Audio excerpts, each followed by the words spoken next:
بسم اللہ الرحمن الرحیم۔ محترم ناظرین و سامعین، تین اوقات ایسے ہیں، تین وقت ایسے ہیں جن میں نماز پڑھنا مکروہ ہے۔ نمبر 1، طلوع شمس یعنی سورج نکلنے کے وقت سے اس کے بلند ہونے تک، ارتفاع شمس یعنی جب تک کہ وہ خوب قاعدے سے روشن نہ ہو جائے، بلند نہ ہو جائے، اس وقت تک نماز پڑھنا مکروہ ہے، اور یہ تقریباً 20 منٹ کا وقت بتایا جاتا ہے۔ سورج نکلنے سے لے کر جب تک وہ بلند نہ ہو جائے اس وقت تک نماز پڑھنا مکروہ ہے۔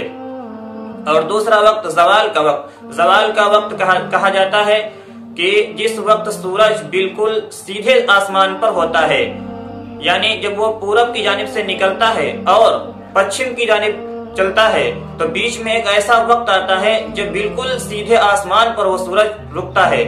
جب سیدھے آسمان پر ہوتا ہے تو اس وقت نماز پڑھنا بھی مکروہ ہے اور اس کو زوال کا وقت کہا جاتا ہے۔ اور تیسرے، غروب شمس یعنی سورج ڈوبنے کے وقت، سورج جس وقت چھپتا ہے اس وقت بھی نماز پڑھنا مکروہ ہے۔ اور ان تینوں اوقات میں نماز پڑھنا مکروہ اس وجہ سے لکھا ہے چونکہ ان تینوں وقتوں میں، تینوں اوقات میں دوسرے مذاہب کے لوگ سورج کی پوجا کرتے ہیں، تو ہمیں نماز سے اس لیے روک دیا گیا، اس لیے منع کر دیا گیا ان اوقات میں، تاکہ کہیں ان کی مشابہت نہ ہو جائے اور ہم ان میں شامل نہ ہو جائیں۔ اس لیے ہمیں ان تین اوقات میں نماز پڑھنے سے بچنا چاہیے اور ان اوقات میں نماز پڑھنا مکروہ ہے۔ نمبر 1، سورج نکلنے کے وقت۔ نمبر 2، سورج جب سیدھا آسمان پر ہو یعنی زوال کے وقت۔ اور نمبر 3، سورج کے ڈوبنے کے وقت یعنی غروب شمس کے وقت۔